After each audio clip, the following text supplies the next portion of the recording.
Margalida i els zombis. Un conte de contes en valencià.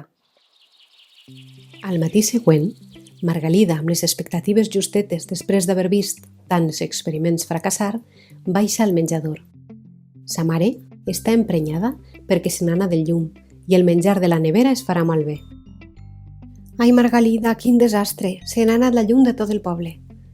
Avui hem d'esmorzar fruita i galetes. Ara m'acostaré a veure si la iaia està bé. Voldràs vindre amb mi? Podem anar passejant?»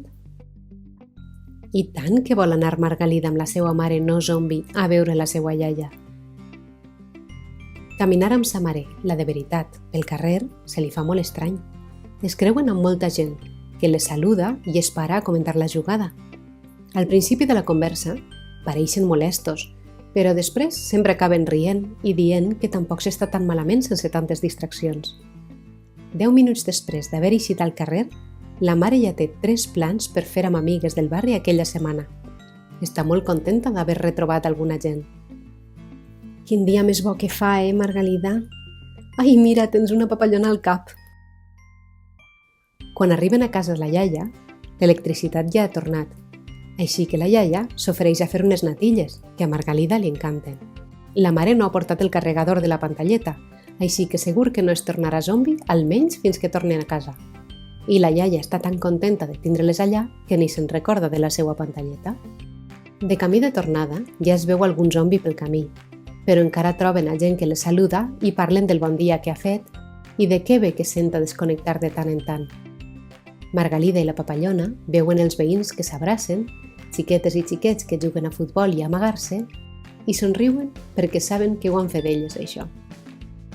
«Mare, puc anar a jugar a futbol?» «Clar, filla, aprofita». Aquella vesprada Margalida s'ho passa genial. Fa amigues noves i corre i salta tant que segur que l'endemà tindrà agulletes. És el millor dia en molt de temps.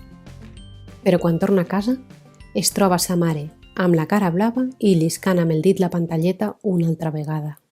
No havia durat ni un dia sencer. Margalida plora molt per dormir-se i res del que li diu la papallona serveix per animar-la. Però al matí següent es troba sa mare, no zombi, preparant-li l'esmorzar i li diu bon dia amb un somriure i li explica que ella ha somiat amb papallones i unicorns. Sa mare li deu veure la cara de sorpresa perquè li diu: «Mira, Margalida, ahir m'ho vaig passar tan bé, em va agradar molt passar el dia amb tu i amb la iaia. Feia temps que no reiem tant, He decidit que esta pantalleta que em despista no m'acompanyarà ja mai més ni a taula, ni als matins ni a les nits. I així podré gaudir del que més m'agrada en este món, que eres tu, reina mora». Margalida abraça sa mare amb tota la força que té.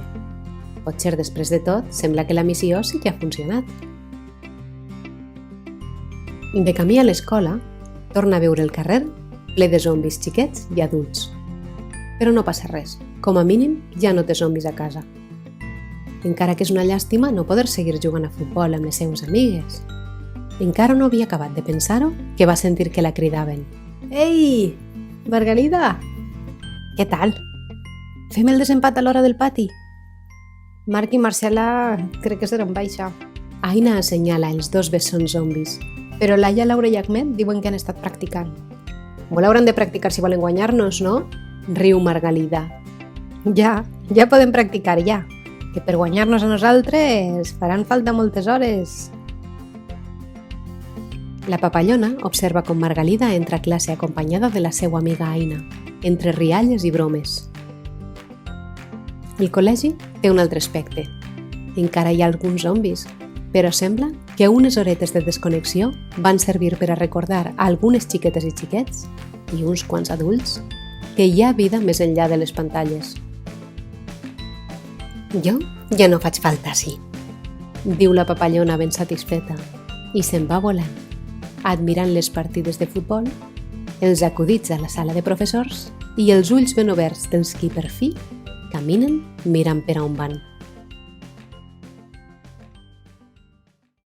I conte contat, ja s'ha acabat.